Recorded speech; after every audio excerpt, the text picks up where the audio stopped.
Welcome back to the greatest developer मानवा part 8। और जैसा मैंने बोला था ठीक 4 महीने बाद वीडियो आ चुकी है। बट हाँ, मैं इसके बाद कोशिश करूंगा कि हर हफ्ते कम से कम वीडियो अपलोड हो। तो बिना किसी देरी के चलिए शुरू करते हैं। तो पिछले पार्ट में हमने देखा था जहां बेरोन फ्रंटेरा एक काउंट बन गया था, जिसके बाद लॉयड और बाकी सब क्वीन के स्टेचू के आगे डांस कर रहे थे, जो रॉयल गार्ड क्वीन को बताता है और क्वीन कहती है उन्हें बोलो बस करे ये सब। इसके बाद हम देखते हैं विस्काउंट लोकोना को, जो तेजी से फ्रंटेरा काउंटी की तरफ आ रहा था और बेरोन के सामने झुक कर कहता है, काउंट क्या आपने मुझे बुलाया था? बेरोन कहता है तुम्हें इतना ज्यादा फॉर्मल होने की जरूरत नहीं है, मुझे अभी तक काउंट सुनने की आदत नहीं पड़ी है। और विस्काउंट मस्का लगाते हुए कहता है आपकी इस आउटस्टैंडिंग पर्सनालिटी को देखकर आपसे अच्छा काउंट कोई भी नहीं होगा। और विस्काउंट सोचता है किसने सोचा था ये काउंट बन जाएगा? मैंने बहुत सी पार्टीज में इसका मजाक भी उड़ाया था, लेकिन आज के बाद से मुझे इससे अच्छी तरीके से बात करना होगा, क्योंकि इस नाचीज इंसान को यही करना आता है। और बेरोन कहता है कि यहाँ पर रॉयल ऑर्डर आया था और हमें ईस्ट के पास रिकंस्ट्रक्शन करना है। और विस्काउंट कहता है आपका बहुत बहुत शुक्रिया, आपने मुझे रिफर किया है। और बेरोन बताता है कि तुम्हें तो पता ही है हमारे पास मैन पावर बहुत ज्यादा कम है, इसीलिए मैं आपसे एक रिक्वेस्ट करना चाहता हूँ। और विस्काउंट कहता है हाँ बताइए आपको मुझसे क्या चाहिए? बेरोन कहता है मैं बस सोच रहा था कि तुम थोड़े इंजीनियर्स हमारे यहाँ भेज दो। विस्काउंट कहता है हाँ बिल्कुल, लेकिन आपको कितने चाहिए? लेकिन बेरोन कहता है ये सब मैं तुम पर छोड़ता हूँ और तुम जितना ज्यादा हो सके उतने इंजीनियर्स भेज दो। और हाँ याद रखना, इससे हमारी दोस्ती खराब नहीं होनी चाहिए। जिसे सुनकर विस्काउंट की फट जाती है, क्योंकि उसे पता चल गया है कि अब इसके बाद उसे फिर से चूना लगने वाला है। फिर विस्काउंट के जाने के बाद बेरोन सोचता है मैंने आज तक किसी को बुली नहीं किया, मतलब उसे हर्ट नहीं किया, लेकिन पता नहीं क्यों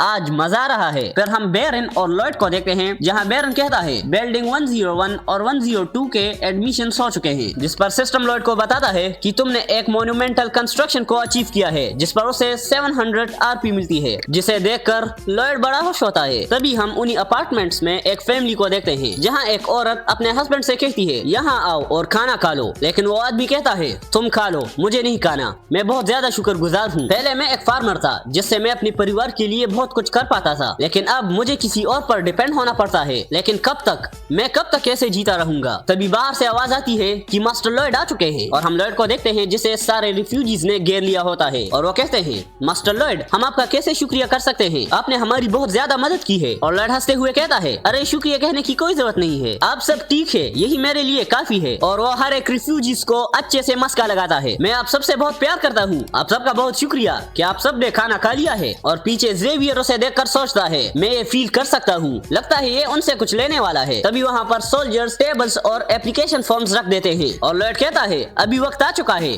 कि आप अपनी उधारी को चुका लो, मेरे पास लेबर्स के लिए कॉन्ट्रैक्ट्स रेडी हैं। जिसे सुनकर सारे रिफ्यूजीज उसे अजीब तरीके से देखने लगते हैं, और लॉयड कहता है कुछ भी हमेशा के लिए फ्री नहीं होता, जिससे सारे रिफ्यूजीज की शक्लें उतर जाती है। और जेवियर सोचता है अब तो मैं भी कंफ्यूज हूँ, क्या सही है और क्या गलत। तभी वही रिफ्यूजी कहता है जिसे हमें अभी थोड़ी देर पहले देखा था, अगर मैं इस पर साइन कर दूं तो क्या मुझे जॉब मिल जाएगी? और लॉयड कहता है हाँ बिल्कुल, इसके साथ हम तुम्हें सैलरी और ओवर टाइम पेमेंट भी देंगे, लेकिन जब तुम्हारे पास तुम्हारे पहले मंथ की सैलरी आएगी तो तुम्हें खाना और फायरवुड खुद ही खरीदना होगा, क्योंकि इससे पहले लॉयड ही इन्हें खाना और सब कुछ सप्लाई कर रहा था। तभी वो रिफ्यूजी कहता है मैं अपनी जिंदगी अपने दम पर जीना चाहता हूँ, प्लीज मेरे लिए एक कॉन्ट्रैक्ट रेडी करे। जो सुन के लॉयड और भी खुश हो जाता है। तभी एक दूसरी रिफ्यूजी कहती है क्या औरतें भी साइन कर सकती है? और लॉयड कहता है हम यहाँ जेंडर पर कोई भी डिस्क्रिमिनेशन नहीं करते। जो सुनकर सारे रिफ्यूजीज लाइन में लगने लगते हैं, और लॉयड कहता है अब हम अगले प्रोजेक्ट को शुरू करेंगे, और ये लोग इस प्रोजेक्ट में स्टेबल फूड प्रोडक्शन करेंगे और हर किसी को अपनी इंडिविजुअल ओनरशिप की लैंड देंगे। और ये है द टेरेस्ट फार्मलैंड डेवलपमेंट प्रोजेक्ट। ये लोग ईस्टर्न पेट के माउंटेन्स को कट करेंगे और वहाँ पर टेरेस्ट फार्मलैंड्स बनाएंगे, और अगर ये लोग इसमें स्टील बार्स का यूज करेंगे तो इन्हें बनाना आसान हो जाएगा। लेकिन उस अपार्टमेंट के कंस्ट्रक्शन के लिए बिल ने बहुत ज्यादा मेहनत की है, इसीलिए लॉयड उसे और ज्यादा फोर्स नहीं कर सकता। इसका मतलब मुझे नए फैंटेसी स्पीशीज को समन करना होगा। और लॉयड सोचता है मैं इसके बारे में बहुत वक्त से सोच रहा था, और ये एक ही रास्ता बचा हुआ है जिसे हम अपनी मटेरियल्स को ला पाए। और सिस्टम लॉयड को बताता है ये आने वाला है, पता नहीं क्या आने वाला है, लेकिन तुम्हें जल्दी करना होगा क्योंकि तुम्हारे पास सिर्फ एक ही लाइफ है। और लॉयड सोचता है इस मैसेंजर को क्या हुआ, क्या ये मुझे फिर से चिढ़ा रहा है? मुझे हमेशा वही क्रीचर्स मिले हैं जिनकी मुझे जरूरत होती है, और वैसे भी मेरे पास बहुत ज्यादा आरपी है, तो मुझे चिंता करने की जरूरत नहीं। और जैसे ही लॉयड स्टार्ट करता है वहाँ पर एक बहुत बड़ा मैजिक सर्कल बन जाता है, और लॉयड कहता है प्लीज प्लीज जल्दी आ जाओ, लेकिन ये आवाज ऐसी क्यों आ रही है? तभी वो मैजिक सर्कल और भी ज्यादा बड़ा हो जाता है। और लॉयड कहता है ये क्या है, तभी उससे बहुत ज्यादा फायर निकलती है और सिस्टम हंसते हुए कहता है वाह ये तो हाल ही निकला। और लॉयड गुस्से से कहता है क्या तुम मेरे साइड पर हो या नहीं। और सिस्टम कहता है मैं तो बस एक मैसेंजर हूँ, मैं बस तुम्हें रूल समझा सकता हूँ। और सिस्टम किसी की भी साइड नहीं लेता।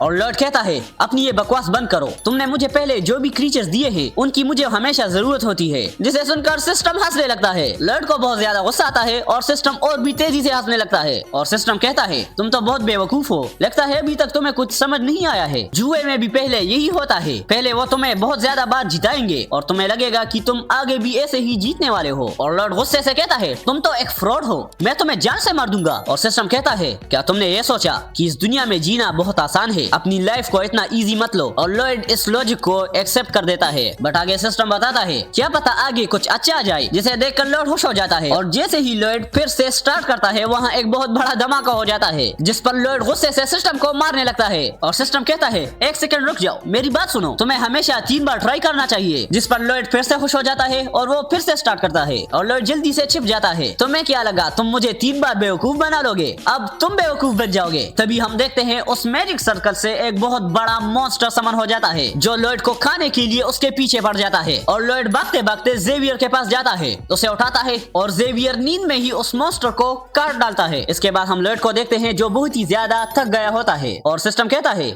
ये भी हाल ही निकला। लॉयड चिल्लाकर कहता है हाँ मुझे पता है, बार बार बताने की जरूरत नहीं। तभी सिस्टम बताता है कि एक न्यू अचीवमेंट कंप्लीट हुई है जिसका नाम है बैंक करप्सी, जिसका मतलब यह है कि तुम्हारी बॉडी और आरपी अच्छी तरह से डैमेज हो चुकी है और इसके कंपनसेशन में तुम एक क्रीचर को समन कर सकते हो। तभी सिस्टम उसे बहुत सारे स्किल्स दिखाता है और बताता है कि तुम इनमें से कोई भी स्किल को सेलेक्ट कर सकते हो, जिन्हें देखकर लॉयड सोचता है क्या कितने बेकार स्किल्स हैं ये सारे। लेकिन तभी वो एक स्किल को देखता है जिसका नाम है गेटिंग स्पाइडर वेब्स। और वो सोचता है अगर ये एक जाले की तरह पतले हैं तो इसकी स्ट्रेंथ और इलास्टिसिटी स्टील से भी ज्यादा होगी और ये हर एक कंडीशन में बहुत ज्यादा स्ट्रॉन्ग रहेंगे और ये धूप में भी खराब नहीं होगी। और यही तो वो स्किल थी जो मुझे चाहिए थी। और वो इसी स्किल को सेलेक्ट करता है और फिर से एक क्रीचर को समन करता है, मतलब वो क्रीचर जिसके पास यही स्किल होगा। लॉयड उस क्रीचर को समन करता है और वहाँ पर एक मैजिक सर्कल बनने लगता है। जेवियर उठता है और कहता है ये रोशनी कहाँ से आ रही है, और लगता है मैंने अपने सपने में कुछ अजीब चीज देखी है। तभी वहाँ के वर्कर्स आसमान में कुछ अजीब चीज देखते हैं और कहते हैं कि आसमान से कोई चीज आ रही है और वो वहाँ देखकर चिल्लाने लगते हैं ये तो एक एंजल है। और लॉयड चिल्लाते हुए कहता है चलो काउंटी का एक और राउंड मारते हैं। और लॉयड को वहाँ के वर्कर्स देखते हैं और वो कहते हैं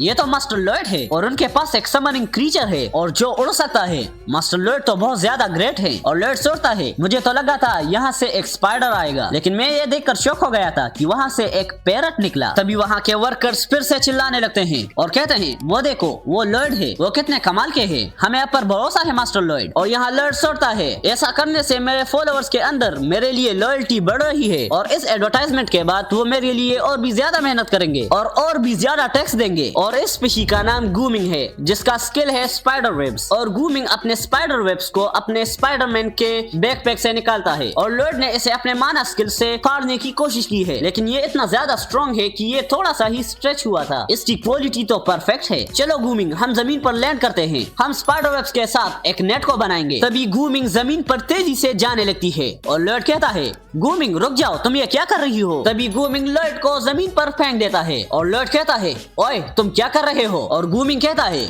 मैं बहुत ज्यादा लेजी हूँ। और लॉयड सोचता है अब मैं इससे कैसे काम करवाऊं। फिर हम उस वक्त का फ्लैशबैक देखते हैं जिस पर लॉयड को ये क्रीचर मिला था। लॉयड कहता है क्या तुम मुझे स्पाइडर वेब्स दिखा सकते हो, मुझे देखना है तुम्हारे पास कैसे स्किल्स हैं। तभी गूमिंग लॉयड को इग्नोर करके वहाँ पर बैठ जाता है और कहता है मुझे नहीं बताना इस लाइफ का मतलब ही क्या जिसमें मैं मजदूरी की जिंदगी जीऊंगा। जिस पर लॉयड सोचता है ये कितना अनोइंग है। तभी पोडिंग उसे समझाने की कोशिश करता है हम इस सोसाइटी के इंफ्रास्ट्रक्चर को बनाएंगे और हम यहाँ लाइफ की क्वालिटी को बढ़ाएंगे, जिस पर हमें एक्सपीरियंस और सेटिस्फेक्शन अवार्ड मिलेगा। अपने आप को ऐसा बनाओ ताकि पूरी दुनिया तुम्हें जाने। जो सुनकर गूमिंग कहता है अगर ऐसी बात है तो मैं इसे एक बार ट्राई करके देखूंगा। फिर हम प्रेजेंट में आ जाते हैं जहाँ लॉयड सोचता है पिछली रात पोडिंग ने जो बात की थी उससे ये थोड़ा सा मोटिवेट हो गया था, लेकिन अब ये फिर से उसी स्टेट में आ गया है। तभी पोडिंग फिर से गूमिंग को समझाने लगता है चलो हम फिर से ट्राई करते हैं और गूमिंग कहता है मैंने इसके बारे में बहुत सोच लिया है, मेरे पास ऐसा कोई भी रीजन नहीं है जिसकी वजह से मैं इतना मेहनत करूं, और अगर हम कुछ भी नहीं करेंगे तो ये दुनिया फिर भी एडवांस हो जाएगी और उसने मुझे समन किया है, इसीलिए उसे मेरा ध्यान रखना होगा। और लॉयड सोचता है अब तो ये मुझे गुस्सा दिला रहा है, और पोडिंग कहता है अरे तुम्हें ऐसा नहीं सोचना चाहिए, लेकिन गूमिंग पोडिंग पर एक लकड़ी मार देता है। फिर पोडिंग लॉयड को बुलाता है और लॉयड उसे एक सनफ्लावर सीड खिला देता है। इसके बाद हम देखते हैं कि गूमिन उस जंगल से डर के मारे भाग रही होती है, लेकिन पोडिंग उसे पकड़ता है और अपने मुंह में भरने लगता है, और गूमिंग डर के मारे बहुत तेजी से चिल्लाने लगता है, जिसे देखकर लॉयड भी बहुत शॉक होता है। जिसके कुछ देर बाद हम देखते हैं कि पोडिंग गूमिंग को फिर से बाहर निकाल देता है और वो कहता है ये कैसा था, क्या तुम्हें और खेलना है? और गूमिंग कहता है नहीं मुझे काम करना है, और पोडिंग बहुत ज्यादा खुश हो जाता है क्योंकि मिशन कंप्लीट हो चुका है, जिस पर लॉयड भी उसे शाबाशी देता है। जिसके बाद हम सभी वर्कर्स को देखते हैं जो टेरेस फार्म प्रोजेक्ट के लिए काम कर रहे होते हैं। स्टेप 1 में ये लोग वहाँ पर एक स्लोप बनाएंगे। स्टेप 2 में बेयोंग वहाँ के रेत को फिल्टर कर देगा। स्टेप 3 जब सारी सैंड फिल्टर हो जाए तभी गूमिंग अपने स्पाइडर वेब को उस जमीन पर बिछा देगी। स्टेप 4 पोडिंग कहता है तुम तो बहुत ज्यादा वीक हो, ये स्टेप गूमिंग को इंकरेजमेंट देने के लिए था। स्टेप 5 में ये लोग वहाँ के स्पाइडर वेब पर मिट्टी को डाल देंगे, और जिस स्लोप को इन्होंने फर्स्ट स्टेप में बनाया था उस स्लोप को वो मिट्टी से भर देंगे। लॉयड सोचता है लगता है पहला सेक्शन कंप्लीट हो चुका है, और ऐसा लगता है पूरा काम स्प्रिंग आने से पहले ही कंप्लीट हो जाएगा। अगर हम ये सारे रिफ्यूजीज में बांट देते हैं और अपार्टमेंट के कंस्ट्रक्शन की स्पीड बढ़ा देते हैं तो अगले साल तक ये कंप्लीट हो जाएगा, और इसके बाद मैं कभी भी जिंदगी में काम नहीं करूंगा। एक मजेदार बेरोजगार लाइफ मेरे लिए वेट कर रही है। फिर हम फ्रंटेरा स्टेट के बाकी लोगों को भी देखते हैं जो कि बहुत ज्यादा मेहनत कर रहे होते हैं, और सिस्टम बताता है फ्रंटेरा काउंटी की फार्मलैंड की कंस्ट्रक्शन कंप्लीट हो चुकी है, और इसी के साथ तुम इस पूरे कॉन्टिनेंट के सबसे अच्छे इंजीनियर बन चुके हो। और इस पर लॉयड को 800 बोनस आरपी मिलती है, जिसके साथ लॉयड को एक न्यू टाइटल भी मिलता है। इसके बाद हम लॉयड को ही देखते हैं जो हुडी के साथ चेस खेल रहा होता है, और वो कहता है ये कितना हार्ड हो चुका है। ओके ये कैसा लगा, अब तुम क्या करोगे? अरे ये कितना मुश्किल है, ये तो मेरा दिमाग खराब कर रहा है। जिसे देखकर जेवियर कहता है क्या तुम्हें इसमें मजा आ रहा है? और लॉयड कहता है हाँ इसमें बहुत मजा आ रहा है, कोई भी चीज बिना काम के बहुत अच्छी दिखती है। जेवियर कहता है मैं उस दिन के बाद तुम्हें पहली बार देख रहा हूँ कि तुम खेल रहे हो। लॉयड बताता है अब मेरा क्या काम? सर बेर इन सारे कंस्ट्रक्शन को मैनेज कर रहे हैं, और सारे सोल्जर्स की सैलरी बढ़ाने के बाद वो अपना काम बहुत मेहनत से कर रहे हैं। सब कुछ बहुत आराम से चल रहा है। एंड तभी लॉयड को कुछ याद आता है अपने पिछली लाइफ के बारे में। किम सूहो का डैड कहता है किम सूहो तुम्हें ये याद रखना होगा, जब भी तुम्हें लगे कि सब कुछ ठीक चल रहा है तुम्हें इसके बारे में सोचना होगा, चाहे वो सिर्फ एक बार ही क्यों ना हो। और यहाँ लॉयड उठता है, जेवियर से कहता है आज हम थोड़ा लेट सोएंगे, मुझे कुछ देखना है। जेवियर पूछता है इतनी रात को आपको क्या करना है? लॉयड जवाब देता है मुझे चेक करना है क्या सब कुछ सही है या नहीं। फिर लॉयड बाहर निकल कर एंडिंग स्पॉइलर को स्टार्ट कर रहा होता है, और वो सोचता है कोई भी फ्री में अमीर बेरोजगार नहीं बन सकता, और मेरे फ्यूचर में कोई भी परेशानी ना होने के लिए मैं एंडिंग स्पॉइलर को स्टार्ट करता हूँ। तभी लॉयड एंडिंग स्पॉइलर को स्टार्ट कर देता है, और वो किसी ब्लैक जगह पर टेलीपोर्ट हो जाता है। तभी वो देखता है कि वो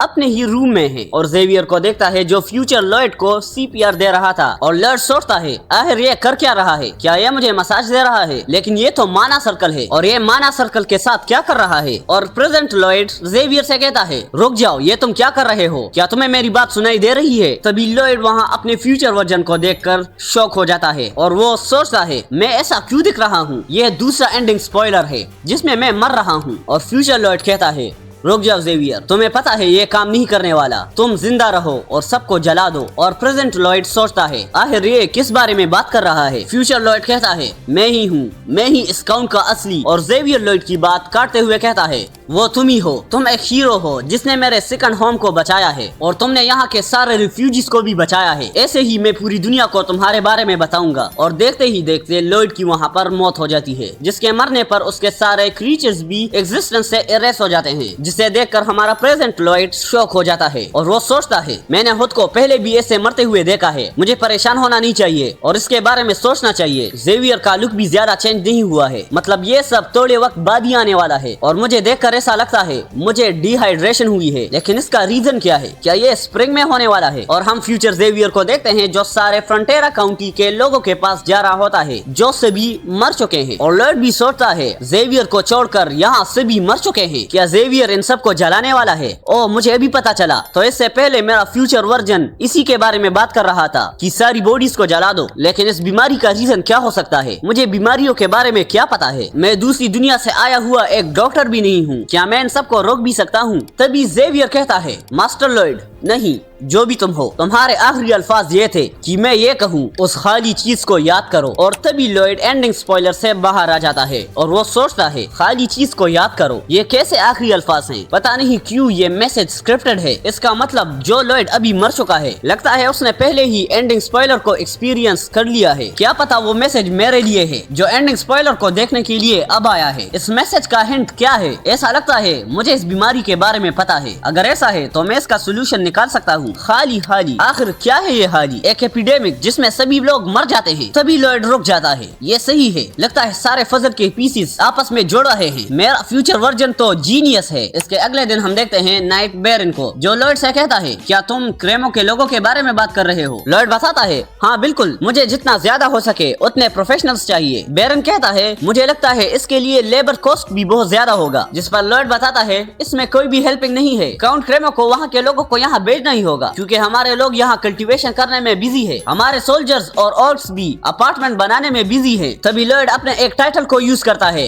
सबसे पहले उदारी से बाहर। और लॉयड कहता है, इस टाइटल के लिए शुक्रिया, लेकिन इसमें कोई प्रॉब्लम नहीं होनी चाहिए क्योंकि फिर से उदारी लेना बहुत ज्यादा दर्द करता है। नाइट बेरन पूछते हैं, आखिर हम कितने बड़े प्रोजेक्ट में काम करने वाले हैं? लॉयड बताता है, ये इतना बड़ा होगा जितना हनी अपार्टमेंट्स हैं। ये प्रोजेक्ट पूरे वेस्ट काउंटी को कवर कर देगा। और लॉयड सोचता है, जिन एनिमीज से वो लोग फाइट कर रहे हैं वो एपिडेमिक हैं जिसे कोलेरा कहते हैं। फिर लॉयड कहता है, हमें अंडरग्राउंड टनल्स चाहिए जो ऐसे और ऐसे जाते हैं। एंड नाइट बेरन भी लाइक व्हाट द फ। और लॉयड भी सोचता है, मुझे मेडिकल के बारे में कोई भी नॉलेज नहीं है, लेकिन मेडिकल नॉलेज ही एक लौता रास्ता नहीं है इस डिजीज से लड़ने के लिए। और वो कहता है, हमें एक सेवर सिस्टम बनाना होगा, एक वाटरवे ह्यूमन वेस्ट के लिए। और वो फिर से सोचता है, खाली चीज को याद करो। तो वो वेना सिटी के बारे में बात कर रहा था। वेना सिटी के अंदर पॉपुलेशन बहुत ज्यादा बढ़ गई थी क्योंकि वहाँ पर इंडस्ट्रियल रिवोल्यूशन चल रहा था। लेकिन उस टाइम उस सिटी में एक प्रॉपर सेवर सिस्टम नहीं था और इतने ज्यादा लोगों से जो ह्यूमन वेस्ट निकलता था उन्हें वो लोग नदियों में बहा देते थे और हमेशा वो वेस्ट वहाँ के पानी के साथ नेचुरली डिसॉल्व हो जाता था। और अगर वहाँ के नदियों में स्नो गिर जाए तो वहाँ पर एक बहुत बड़ा डिजास्टर आ सकता है क्योंकि उन सारी नदियों का पानी फ्रीज हो जाएगा और वो वेस्ट फ्लो नहीं कर पाएगा, जिसकी वजह से वो बार बार मेल्ट और फ्रीज होता रहेगा और आखिरकार वो अंडरग्राउंड के पानी को भी पोल्यूट कर देगा। और इसी के रिजल्ट में कोलेरा डिजीज स्टार्ट होती है। फिर हम लॉयड को देखते हैं जो कहता है, यहाँ की पॉपुलेशन बहुत ज्यादा बढ़ गई है और यहाँ के ह्यूमन वेस्ट को हम फ्रोना रिवर में बहा देते हैं, लेकिन इसी के साथ यहाँ पर एक ऐसा मौसम आएगा जो यहाँ के सारे नदियों को फ्रीज कर देगा, जो इस साल हो सकता है या इसके अगले साल भी हो सकता है और हमारा स्टेट भी वेना सिटी की तरह बन जाएगा।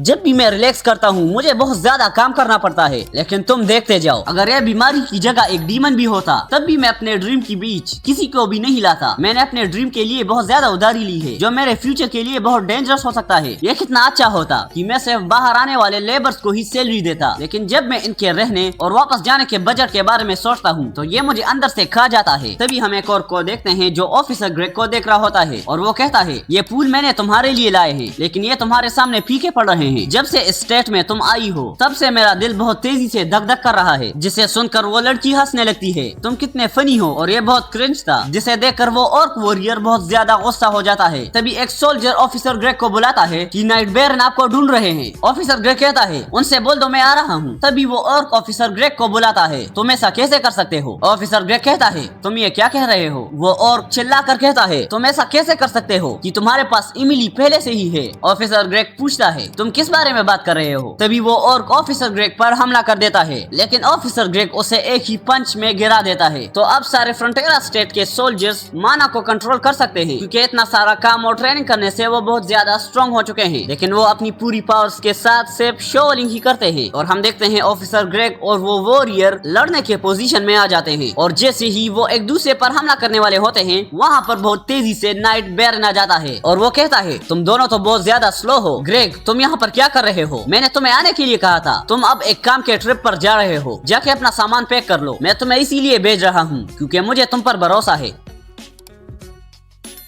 इसके बाद ग्रेग नाइट बेरन से पूछता है क्या हम रीइंफोर्समेंट के लिए क्रेमो जा रहे हैं। नाइट बेरन बताते हैं हाँ, मास्टर लॉयड ने बताया था कि हम एक बड़े प्रोजेक्ट को स्टार्ट करने वाले हैं। ऑफिसर ग्रेग कहता है मुझे नहीं लगता ये सब करने की जरूरत है। फिर हम लॉयड को देखते हैं जिसे सिस्टम बताता है जो अचीवमेंट्स और कॉम्प्लीमेंट्स तुम्हें मिले हैं उससे तुम्हें एक इफेक्ट मिलता है। लॉयड पूछता है कैसा इफेक्ट। सिस्टम बताता है तुमने यहाँ के ट्रेटर को पनिश किया है और विस्कॉन्टी के सारे उधार को भी चुका लिया है और यहाँ से तुमने उन रिफ्यूजीज को भी नहीं भगाया, तुमने उन्हें एक घर दिया। तुम बहुत सारे डिजास्टर से लड़े हो और उसमें जीत भी पाई है और विस्कॉन्टी के रिफ्यूजीज भी तुम्हारे एहसान का बदला चुकाना चाहते हैं। तभी लॉयड को बाहर से बहुत ज्यादा आवाजें आती है। लॉयड खिड़की से देखता है सभी लोग चिल्ला कर कहते हैं मास्टर लॉयड प्लीज हमें काम दीजिए, हम आपके लिए कुछ भी करेंगे और कोई बात नहीं अगर आप हमें सैलरी भी नहीं देंगे। जिसे सुनकर लॉयड भी इमोशनल हो जाता है और वो चिल्ला कर कहता है सभी लोग खामोश हो जाओ। सबसे मुश्किल चीज भरोसा करने के लिए ये है कि लोग आपके लिए कुछ भी करने के लिए तैयार हो जाएं, लेकिन उन पर भरोसा करना बहुत आसान है जो खुद के लिए ही काम करते हैं। मैंने आज तक तुम्हें कोई भी चीज फ्री नहीं दी है तो इसके बारे में सोचना भी मत कि तुम लोग मेरे लिए फ्री में काम करोगे। मैं अभी तुम सबके लिए कॉन्ट्रैक्ट बनाता हूँ। जो सुनकर सभी लोग बहुत ज्यादा खुश हो जाते हैं, जो देखकर लॉयड रोने लगता है। तभी हम अस्फहान किंगडम में देखते हैं जहाँ मैसेंजर पीजन सुल्तान के लिए लेटर देने आया है। सुल्तान उस लेटर को देखकर कहता है लगता है जो जासूस हमने वहाँ भेजे थे शायद ये उन्होंने भेजा होगा। ग्रेट सुल्तान समर खान, हमने उस वेस्ट के विलेज को ढूंढ लिया है जहाँ से वो मॉन्स्टर डोमिनो का अटैक हमारे यहाँ वापस आया था। यहाँ पर एक बहुत बड़ी बर्ड है जो कि स्काई को भी स्प्लिट कर सकती है, एक बड़ा सा बीस्ट जो इस वर्ल्ड को डिस्ट्रॉय कर सकता है और एक ऐसा भी बीस्ट है जो पूरे समंदर के पानी को भी पी सकता है, एक बड़ा सा स्नेक जो कि माउंटेन्स तक को खा सकता है और फिर आखिर में वो है जिसके चिल्लाने से पूरा आसमान फट जाता है। इसके साथ हमने ये भी देखा है कि वहाँ के नॉर्मल वर्कर्स ऑर्क्स को भी हरा रहे हैं और उनके पुराने क्लर्क्स हवा से भी तेज है और सबसे ताकतवर व्हाइट लैंसर्स भी अपने स्पेयर्स को छोड़ के शोवल ले रहे हैं। एल्फ्स और ऑर्क्स मिलकर यहाँ पर बड़े बड़े बिल्डिंग्स बना रहे हैं। ये तो उनके सोल्जर्स भी नहीं है और वो इतने ज्यादा स्ट्रॉन्ग है तो हम सोच भी नहीं सकते उनके असली सोल्जर्स कितने स्ट्रॉन्ग होंगे। ये सब पढ़कर सुल्तान की हवा टाइट हो जाती है और वो सोचता है ये कैसा विलेज है। इसके बाद हम विस्कॉन्टी ऑफ लोकोना को देखते हैं जहाँ विस्कॉन्ट का बेटा दो लोगों को लड़वा रहा है और वो कहता है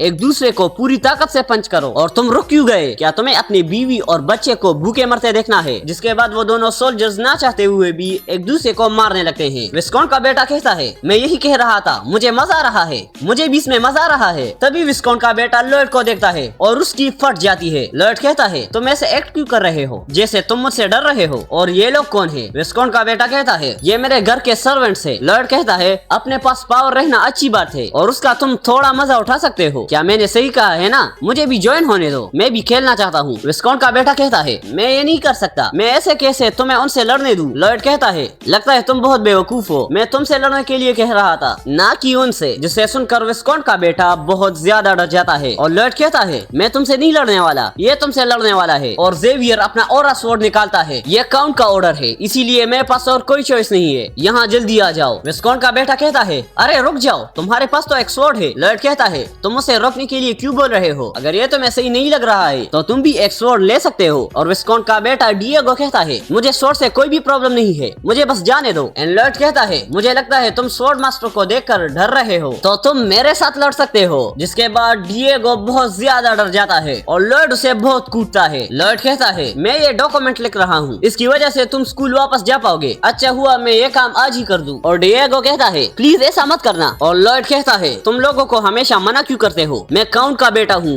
बेवकूफ। और इस डॉक्यूमेंट को पोडिंग और गूमिंग दोनों रॉयल पैलेस ले जाते हैं। लॉयड वहाँ उन दोनों सोल्जर्स को कहता है अब तुम दोनों फ्रंटियर स्टेट जा सकते हो, वहाँ जाकर तुम सर बेरन से मिलना, अब तुम वहाँ के रेजिडेंट्स हो, वहाँ पर खूब मेहनत करना। तभी हम विस्कॉन्ट को देखते हैं जो एक बुरा सपना देख कर उठता है और सोचता है वो इंसान मेरे सपने में फिर से आ गया है। इस दिन की शुरुआत तो बहुत बुरी चीजें हुई है। तभी बाहर से नॉक नॉक की आवाज आती है। विस्कॉन्ट मुझे तुमसे कुछ कहना है। विस्कॉन्ट गुस्से से कहता है किसकी हिम्मत हुई मेरे दरवाजे पर नॉक नॉक करने की, निकलो यहाँ से। तभी बाहर से आवाज आती है ये बहुत ज्यादा अर्जेंट है, मुझे तुमसे अभी बात करनी है। और विस्कॉन्ट कहता है तुम्हारी हिम्मत कैसी हुई, तुम मुझे वापस से जवाब दो, तुम्हें पता नहीं मुझसे कैसे बात करना चाहिए। तभी दरवाजे से लॉयड अपनी शक्ल दिखाता है जिसे देखकर विस्कॉन्ट बेहोश हो जाता है। और लॉयड कहता है क्या मेरा चेहरा इतना खूबसूरत है। जेवियर बताता है ये ऐसा चेहरा है जिसे हर कोई अपनाना नहीं चाहता। इसके कुछ देर बाद हम देखते हैं लॉयड कहता है वहाँ से तुम्हारी जमीन शुरू होती है और वहाँ जाके एंड होती है और इसीलिए मैं तुम्हारे बिल्डिंग से एक फ्लैट रास्ता निकलवाना चाहता हूँ। विस्कॉन्ट कहता है रुक जाओ, तुम ये क्या बोल रहे हो। लॉयड कहता है तुम इतनी एक्टिंग क्यों कर रहे हो, क्या हमारे बीच सब कुछ डिटेल में बोलनी करने की कोई जरूरत है। फिर लॉयड सोचता है हमें ग्रेनेड के कंस्ट्रक्शन को बनाना चाहिए जिससे हम सीवेज के रूट्स को बना पाए और ये लंबे समय तक टिकेंगे। तो सभी तैयार हो जाओ एक कंस्ट्रक्शन हाईवे बनाने के लिए जो सीधा काउंटी से उस पार तक जाएगा और ये एक स्ट्रेट रूट है। इसके बाद एक सोल्जर कहता है लगता है हमारे रास्ते में कोई चीज आ गई है और ये लोग यहाँ विस्कॉन के मेंशन के बारे में बात कर रहे हैं। लेकिन ऑफिसर ग्रेग उस मेंशन को तोड़कर रास्ता बना लेता है। लॉयड कहता है तुम चिंता मत करो, हम तुम्हारे लिए एक नया घर बना लेंगे और हम तुम्हारे मेंशन के वर्कर्स को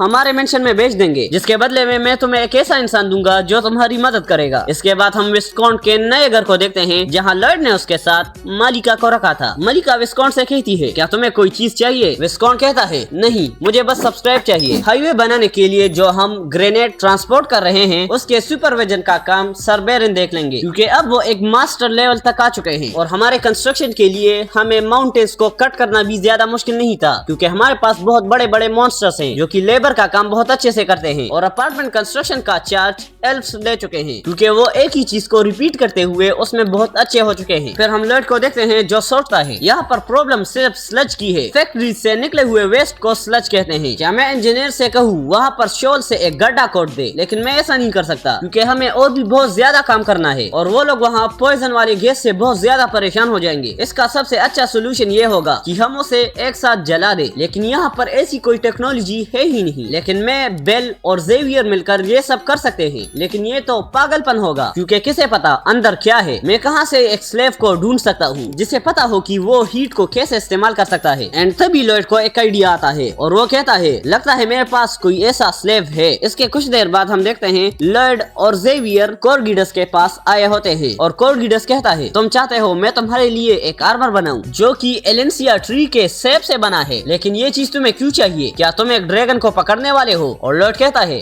हाँ। कोरगिडस पूछता है ये काम कौन कर रहा है? लॉयड कहता है ये काम जेवियर करेगा। और ये सुनकर जेवियर डिसअपॉइंट हो जाता है। फिर हम ईस्टर्न माउंटेन्स के गहराई में देखते हैं एक ड्रैगन कहता है मैं इन सब चीजों से थक चुका हूँ, मैं फिर से ये नहीं करने वाला। यहाँ पर बहुत सारे जेमस्टोन्स हैं, लेकिन क्यों मैं इन्हें किसी चीज में भी क्राफ्ट नहीं कर सकता? मैं बस शादी करना चाहता हूँ, लेकिन ये हाथ लगता है इन पर कोई कर्ज आ चुका है। अब तक तो मुझे बहुत सारे ज्वेलरीज को बना लेना चाहिए था जिन्हें मैं अपने हैचलिंग्स को खिला सकता था, तभी मैं खुद को as a male dragon prove कर सकता था। मैं चीजों को अच्छी तरह तोड़ सकता हूँ जिससे फीमेल ड्रैगन सबसे ज्यादा हेट करते हैं। और ज्वेल्स बनाना पास्ट में इतना ज्यादा मुश्किल नहीं था क्योंकि वो सिंपल था। उन्हें हम ह्यूमंस के कैसल से उठा लेते थे जिससे हम वहाँ के ड्राफ्ट को किडनैप करके उनसे काम करवा सकते थे। लेकिन एक दिन जिसे हम ड्रैगन किंग कहते हैं उसने एक इंसान से शादी कर ली थी और सभी ड्रैगन्स को एक रूल फॉलो करने के लिए कह दिया था। सारे ड्रैगन्स किसी को भी किडनैप करके उनसे ज्वेलरीज नहीं बना सकते हैं, जिसके बाद सभी ड्रैगन्स को अपने ज्वेल्स अपने हाथों से ही बनाना होगा। जब से वो रूल बना है तब से हम ज्वेलरीज नहीं बना पा रहे हैं। वो ऐसे कैसे अच्छे होकर आने वाले जनरेशन को काम करने के लिए बोलते हैं? उन्हें तो जल्दी से बूढ़े होकर मर जाना चाहिए। तभी वहाँ लॉयड आकर कहता है मैं तुम्हारी फीलिंग को समझ सकता हूँ। मैंने ऐसे बहुत सारे पुराने जनरेशन को देखा है जो अपने लिए तो बहुत कुछ कर लेते हैं, लेकिन अपने आने वाले जनरेशन को कहते हैं कि ये करना बुरा है। जिसे देखकर वो ड्रैगन कहता है क्या तुम इंसान मेरे ट्रैप्स को पार करके यहाँ पर आया है? लॉयड कहता है हाँ, हम ग्रेट ड्रैगन से बात करने के लिए यहाँ पर आए हैं और हमने कुछ वक्त के लिए उन सारे ट्रैप्स को डीएक्टिवेट कर लिया है। तुम सोलिटस होना, मेरे पास तुम्हारे लिए एक बहुत अच्छा प्रपोजल है। तभी वो ड्रैगन जेवियर और लॉयड पर आग से हमला कर देता है और वो कहता है तुम सब मर जाओ क्योंकि मैं तुम्हारी वजह से ही शादी नहीं कर पा रहा हूँ। लॉयड कहता है मुझे पता था ये अपनी गुस्से को कंट्रोल नहीं कर सकता। जेवियर पूछता है तो अब प्लान क्या है? लॉयड बताता है प्लान? क्या ये मैंने तुम्हें पहले नहीं बताया? जेवियर पूछता है तुमने ये कब कहा था? मैंने प्लान के बारे में तो कुछ भी नहीं सुना। लॉयड कहता है तुम्हें उस ड्रैगन को हराना होगा। जेवियर पूछता है ये सब चीजों का हल नहीं है, प्लान क्या है? तुम मेरे साथ मजाक मत करो और बताओ कि मैं क्या करूँ। मैंने तुम्हें इसीलिए फॉलो किया था क्योंकि मुझे तुम्हारे प्लान पर भरोसा था। लॉयड कहता है स्टेप 1 तुम्हें इससे लड़ना होगा, स्टेप 2 तुम्हें उसे डिफीट करना होगा। और इसके बाद लॉयड उसे जबरदस्ती लड़ने के लिए भेज देता है और ये देखकर सोलिटस सोचता है ये इंसान मेरे फायर के आगे भी जिंदा है, क्या उसके उस बेकार से दिखने वाले आर्मर में कुछ स्पेशल पावर्स है? और वो कहता है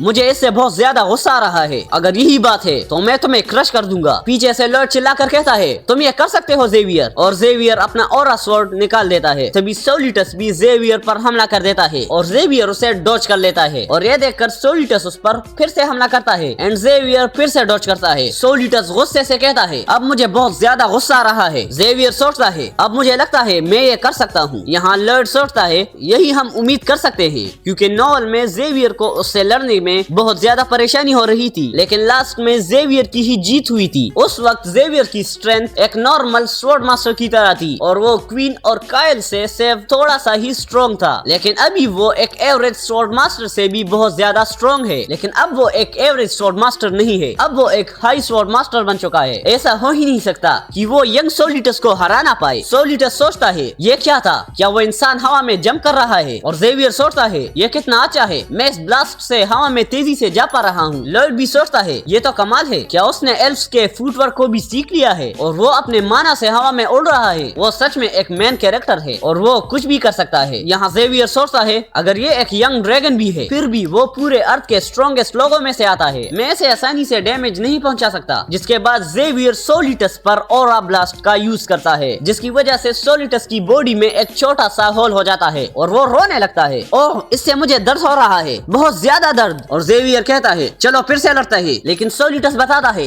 रुक जाओ, थोड़ी देर रुक जाओ। यहाँ लॉयड सोचता है क्या एक ड्रैगन जेवियर से डर गया है? मुझे ये देखकर बहुत अच्छा लग रहा है जब कोई इंसान अपने रूम में सो रहा हो और एक बीट लाकर उससे कहती है क्या तुम मुझसे लड़ना चाहते हो, और तब हम उस पर स्प्रे मार देते हैं। लेकिन अगर उन्हें कुछ भी नहीं हुआ हो तो जिसके बाद वो अपना एक आखिरी मूव दिखाता है और सबको पता है उसके बाद क्या होता है। कोई भी इससे देखकर डर जाएगा जब एक छोटी सी चीज उस पर बार बार हमला करे, और सोलिटस के आगे जेवियर भी एक छोटी सी एग्जिस्टेंस ही है जो उससे डरा कर रख रहा है। सोलिटस जेवियर को रोकने का इशारा करता है और सही वक्त देखकर वो उस पर हमला कर देता है, लेकिन जेवियर उससे बच जाता है और जेवियर पीछे से सोलिटस पर फिर से एक ऑरा ब्लास्ट करता है, जिससे सोलिटस फिर से चिल्लाने लग जाता है और कहता है प्लीज बस करो ये सब, ये मुझे बहुत ज्यादा दर्द दे रहा है। और पीछे लॉयड आराम से लेटा हुआ है और सोचता है यहाँ पर सब कुछ तो प्लान के मुताबिक चल रहा है और मुझे पता है सोलिटस अब क्या करने वाला है। इसके बाद सोलिटस अपने मुंह से धुएं को निकालना शुरू कर देता है। हम क्या करते हैं जब एक स्प्रे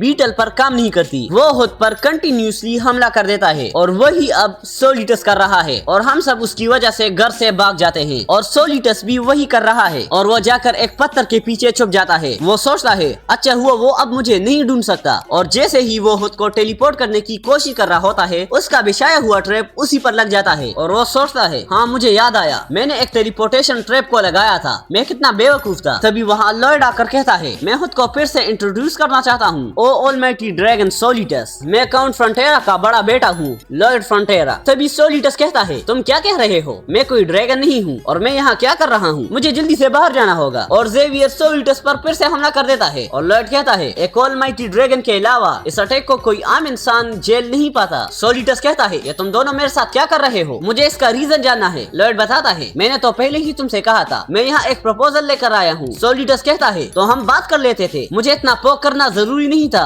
लॉयड कहता है क्योंकि तुम हमें मारना चाहते थे, मेरा सर्वेंट ये देखकर शौक हो गया था इसीलिए उसने तुम पर हमला किया। सोलिटस कहता है तो तुम मुझसे क्या कहना चाहते हो, और लॉयड सोचता है लगता है अब फाउंडेशन सेटल हो चुका है। नॉल में सोलिटस ने एल्फ्स को भी बहुत सताया था क्योंकि उसकी बहुत ज्यादा गुस्से की प्रॉब्लम थी और ऐसे ड्रैगन से बात करना बहुत ज्यादा मुश्किल था, तो इसीलिए मुझे इस पर ये मेडिसिन यूज करना पड़ा। तभी हम एक इंसान को देखते हैं एक रेस्टोरेंट में जो कहता है अरे ये क्या है, इसका कलर तो बहुत ज्यादा डार्क है, जाकर अपने बॉस को यहाँ पर बुलाओ। तो इसी तरह के रेसिस्ट को एंगर इश्यू कहते हैं। तभी उस रेस्टोरेंट का बॉस आकर कहता है मैं हूँ यहाँ का बॉस, बताओ तुम्हें क्या चाहिए। वो कस्टमर कहता है ये बहुत ज्यादा टेस्टी है, मैं इसे खा लूंगा। और हम किसी के गुस्से को तभी कंट्रोल कर सकते हैं जब उसके सामने उससे भी कोई स्ट्रॉन्ग बंदा होगा। मैंने इसे शांत तो कर दिया है, लेकिन ये एक ड्रैगन है जिससे नेगोशिएशन करना बहुत मुश्किल होगा, ये इसके प्राइड को हर्ट करेगा क्योंकि एक इंसान ने इसे हराया है। और लॉर्ड गुस्से से कहता है ओए बेवकूफ, तुम्हें पता है तुम क्या कर रहे हो, तुम्हारी हिम्मत कैसे हुई अपनी इस स्वॉर्ड को इस ऑलमाइटी ड्रैगन पर चलाने की। तुम्हें इस बात पर खुश होना चाहिए क्योंकि उसके पास बहुत बड़ा दिल है, अगर वो चाहता तो वो अभी हमें मार सकता था। तो आओ यहाँ पर बैठकर उससे माफी मांगो। ओए क्या तुम्हें सुनाई नहीं दे रहा, जल्दी यहाँ पर आओ। ड्रैगन सोलिटस यहाँ पर आ जाइए, मैं आपसे एक सवाल पूछना चाहता हूँ, क्या आप शादी करना चाहते हो। सोलिटस कहता है क्या, ये तुम्हें कैसे पता। लॉर्ड कहता है ये इसलिए मुश्किल है क्योंकि आप ज्यूलिस को रिफाइन नहीं कर पाते हो। सोलिटस कहता है एक मिनट रुक जाओ, ये सब तुम्हें कैसे पता, और आखिरकार तुमने मेरे इस जगह को ढूंढा कैसे। लॉर्ड कहता है मैं 10 सालों में तुम्हारी शादी करा सकता हूँ, जिसे देखकर सोलिटस बहुत ज्यादा खुश हो जाता है। क्या सच में, लेकिन मैं ये नहीं कहना चाहता, मेरे सवाल का जवाब दो। लॉर्ड कहता है क्या आप एक्साइटेड नहीं है, एक फीमेल ड्रैगन के साथ आपका रिलेशन होगा। सोलिटस कहता कहता है हाँ मैं एक्साइटेड हूँ, लेकिन पहले मेरे सवाल का जवाब दो। लॉयड फिर से कहता है क्या आप एक फीमेल ड्रैगन के साथ पूरा आसमान घूमना नहीं चाहते, और टेलीपैथी के साथ आप उन्हें लव लेटर्स भी भेज सकते हैं, और आप दोनों रात को एक लव का सिंबल भी बना सकते हैं। यहाँ पर साइन करके अपनी शादी के लिए तैयार हो जाओ। सोलिटस पूछता है क्या यहाँ पर साइन करने से तुम मेरी शादी करा दोगे? लॉयड बताता है हाँ बिल्कुल, आपको बस इस कॉन्ट्रैक्ट के नीचे साइन करना है। क्या यहाँ पर साइन करना है? और जैसे ही वो साइन करता है लॉयड उससे उस कॉन्ट्रैक्ट को छीन लेता है, और वो कहता है ड्रैगन्स के रूल में ये लिखा है कि जो भी ड्रैगन एक इंसान से कॉन्ट्रैक्ट बनाता है और अगर उस ड्रैगन ने कॉन्ट्रैक्ट को तोड़ा तो उसे ड्रैगन किंग के साथ लड़ना होगा। और सोलिटस लॉयड को देखकर समझ जाता है कि मेरा तो कट चुका है। इसके बाद हम फ्रंटियरा काउंटी में देखते हैं जहाँ लॉयड, जेवियर और सोलिटस आ चुके हैं। एक फार्मर उन्हें देखकर कहता है वो देखो वो मास्टर लॉयड है, वो अपने ट्रिप से आ चुके हैं। वो हमेशा वापस आते वक्त कुछ मजेदार लाते हैं। मैं तो सोच रहा था इस बार वो एक ड्रैगन को लाएंगे, लेकिन उसने एक आम इंसान को यहाँ लाया है। तभी एक दूसरा फार्मर कहता है अरे चलो यार, वो कैसे एक ड्रैगन को पकड़ सकते हैं? और लॉयड सोचता है ये स्लच को जलाने वाला है, मेरा मतलब ये एक ड्रैगन है। And with this the great state developer मानवा का पार्ट 8 एंड होता है। तो बताओ कैसी लगी आपको ये वीडियो, और अगर इसका नेक्स्ट पार्ट चाहिए तो कमेंट कर देना। Now you can watch this मानवा। मैं मिलता हूँ आपसे नेक्स्ट वीडियो में, तब तक के लिए बाय।